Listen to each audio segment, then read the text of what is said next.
Isang magandang umaga pong muli sa inyo. Welcome back to Daily Walking with Jesus to Eternity.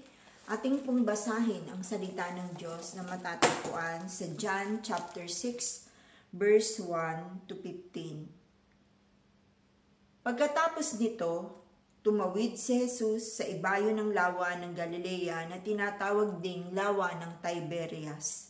Sinundan siya ng napakaraming tao sapagkat nakita nila ang mga kababalaghang ginawa niya sa pagpapagaling sa mga may sakit. Umahon si Jesus sa burol kasama ang kanyang mga alagad at naupo roon. Malapit na noon ang pista ng Pasko ng mga Hudyo. Tumanaw si Jesus at nakita niyang dumarating ang napakaraming tao. Tinanong niya si Felipe, saan tayo bibili ng tinapay upang makakain ang mga taong ito? Sinabi niya ito para subukin si Felipe sapagkat alam ni Jesus ang kanyang gagawin. Sumagot si Felipe, kahit na po halagang 200 dinaryong tinapay ang bilhin, ay di sasapat para makakain ang tigkakaunti ang mga tao. Sinabi ng isa sa kanyang mga alagad, si Andres na kapatid ni Simon Pedro. Mayroon po ritong isang batang lalaki na may dalang 5 tinapay na sibada at 2 isda. Ngunit gaano na ito sa ganyang karaming tao? Paipuin ninyo sila, wika ni Jesus. Madamo sa lugar na yun, umupo ang lahat. Humigit kumulang 500 ng mga lalaki. Kinuha ni Jesus ang tinapay at matapos magpasalamat sa Diyos ay pinamahagi sa mga tao. Gayon din ang ginawa niya sa mga isda. Binigyan ang lahat hanggat gusto nila. At nang makakain na sila, sinabi niya sa mga alagad, tipunin ninyo ang lumabis para hindi masayang. Gayon nga ang ginawa nila at nakapuno sila ng 12 bakol. Nang makita ng mga tao ang kababalaghang ginawa ni Jesus, sinabi nila, tunay ito ang propetang paririto sa sanlibutan. Nahalata ni Jesus, nalalapit ang mga tao at pilit siyang kukunin upang gawing hari. Kaya muli siyang umalis na mag-isa patungo sa kaburilan. Pinagpala na po tayo sa pagkakabasa natin sa salita ng Diyos. Patuloy po tayong tumingin sa nais ipakita sa atin ng Panginoon sa salitang ito. Nais ko pong dali ng isang paalala sa atin na walang imposible sa Diyos.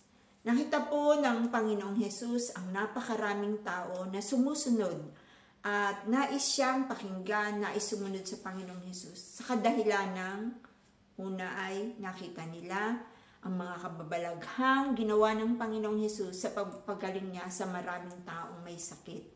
Kaya nga sila ay sumusunod sa Panginoon. Marahil ay meron silang pangangailangan na nais nilang tugunan ito ng Panginoong Jesus.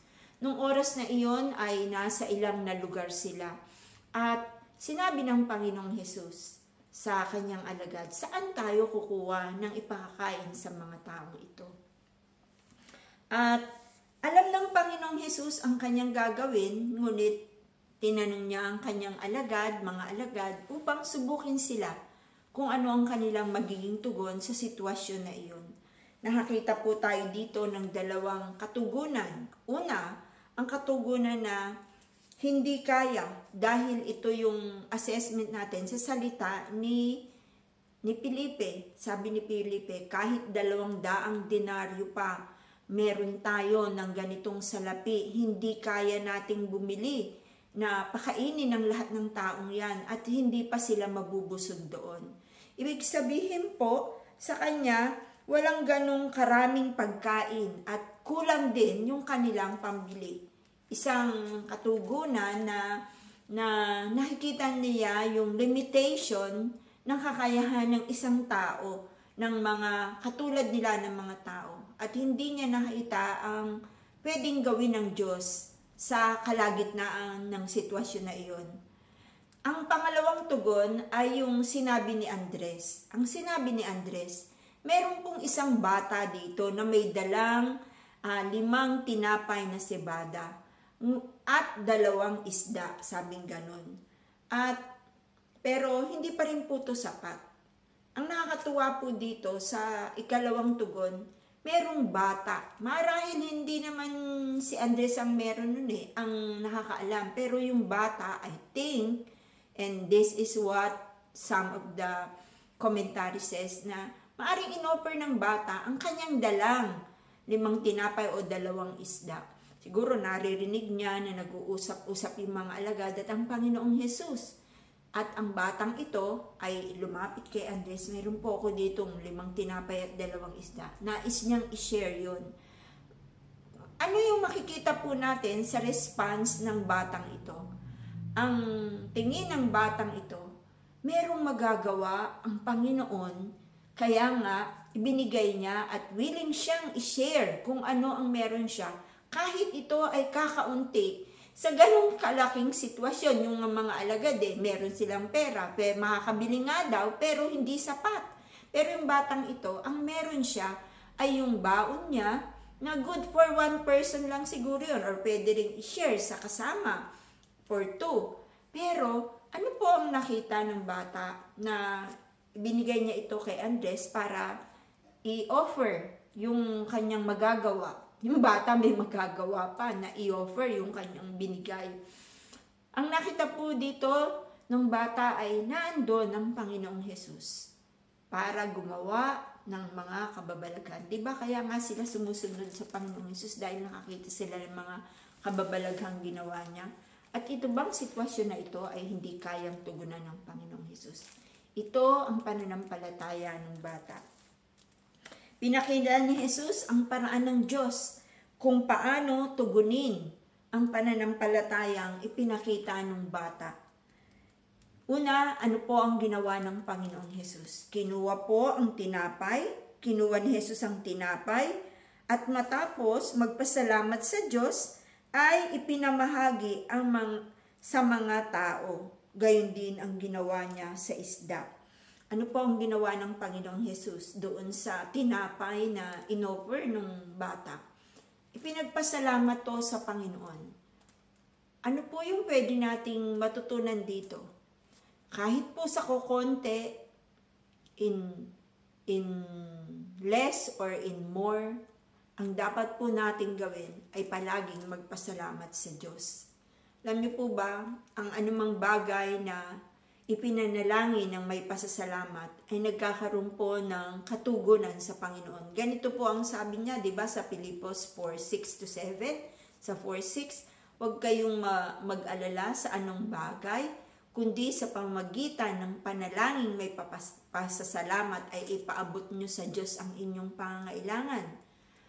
Ayun po yung sinasabi ng Panginoong Hesus. Ang Panginoong Hesus nung oras na yon, itinaas niya ang tinapay, ipinanalangin sa Diyos, at ang Diyos na po ang gumawa ng kasunod na kwento. Na yung mga tinapay, dumami, i-distribute sa mga tao, at hindi natin alam, hindi natin nakikita, hindi ko na alam kung paano, pero sa aking kaisipan, habang yung tinapay na yun, 5, kuha lang sila ng kuha dun sa 5, hindi nauubos yung 5. Yung 5, nagmumultiply siguro sa isip ko, habang dinadampot nila yung tinapay mula dun sa 5 na, ayun, kumukuha sila ng kain. Yung 5 hindi nauubos, but they coming out and coming out until napakain ang lahat. Sabi nga, nakakain sila ng higit, yung more than sa gusto nila, hanggat gusto nilang kumain, nakakain sila. Hindi nauubos. Ang sabi pa nga po ay may natira pang 12. Nagpasalamat sa Diyos. Tapos po, pangalawa, ang dapat gawin sa sitwasyong to na itinuturo sa atin, sumunod sa ipinagagawa ng Panginoon. Matapos niyang manalangin, ang sabi niya sa mga alagad, i-distribute niyo iyan. In faith, sinunod lang ng mga alagad ang dapat gawin. Sa atin, kapag tayo ay merong malaking pinagdaraanan, may pangangailangan, may mga pagsubok, may mga problema na kailangan natin ang tulong ng Panginoon. Ang sabi ng Panginoon, manalangin ka ng may pasasalamat. Pangalawa, gawin mo kung ano ang ipinagagawa sa iyo ng Panginoon matapos mong manalangin. The Lord will guide you. The Lord will give you wisdom. And gawin mo kung ano inuutos sa iyo ng Panginoon.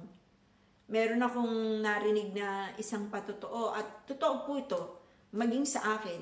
Matapos kong ipanalangin, nagpray ako, I will just obey what God wants me to do. Pinapanalangin natin, Panginoon, tulungan mo ko na maging maayos yung aking pagtatrabaho, yung pagpasok ko sa work, o kaya meron akong problema within this person, nagkasama kami ng loob. Panginoon, tulungan mo na magkaayos kami. Yan ang sinasabi sa iyo ng Panginoon. Sige, puntahan mo siya, kausapin mo siya. Pagka ganon, susunod na lamang tayo sa Panginoon. Dahil sinabi mo na yan, ipinanalangin mo na yan, kung ano ang ipinagagawa ng Diyos, sundin mo. At makikita mo ang himala ng Panginoon. Ganon din po sa talatang ating nabasa. Ipinagtiwala sa Diyos ang lahat. At kapag ipinagtiwala sa Diyos ang lahat, wala pong imposible na kayang gawin ng Panginoon. Lahat po ay posible kapag ibinigay natin sa kamay ng Diyos. Maging ito man ay maliit o malaking pagsubok, ipagtiwala mo yan sa Panginoon at ipakikita sa iyo ng Diyos na siya ay tapat, na siya gagawin niya ang makabubuti para sa iyo. Gagawin niya na makita mo ang kanyang kapangyarihan sapagkat siya ay tunay na Diyos. Sa umagang ito, meron bang bagay sa buhay mo na kailangan mong ipagpasalamat sa Diyos sa pananalangin at hilingin sa Panginoon ang kanyang pagkilos at paggabay?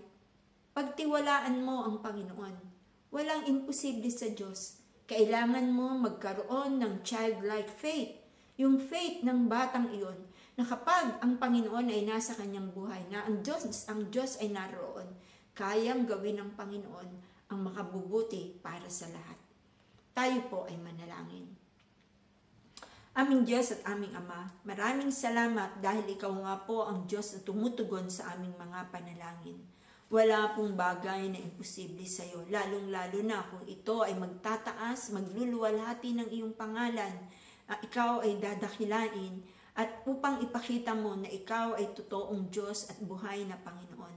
Lord, tulungan mo kami na magkaroon ng childlike faith, katulad ng batang iyon.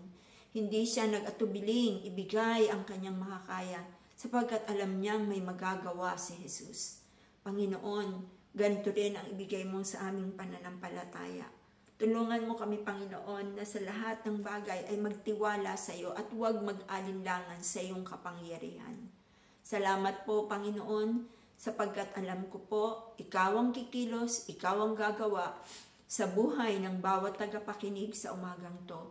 Tutugunin mo ang kanyang panalangin, may pasasalamat at pagtitiwala sa iyong kapangyarihan. Sa pangalan ni Jesus, ito po ang aming samo. Amen. God bless you po at pagpalain kayo ng Panginoon, maranasan mo ang kapangyarihan at kabutihan ng Diyos.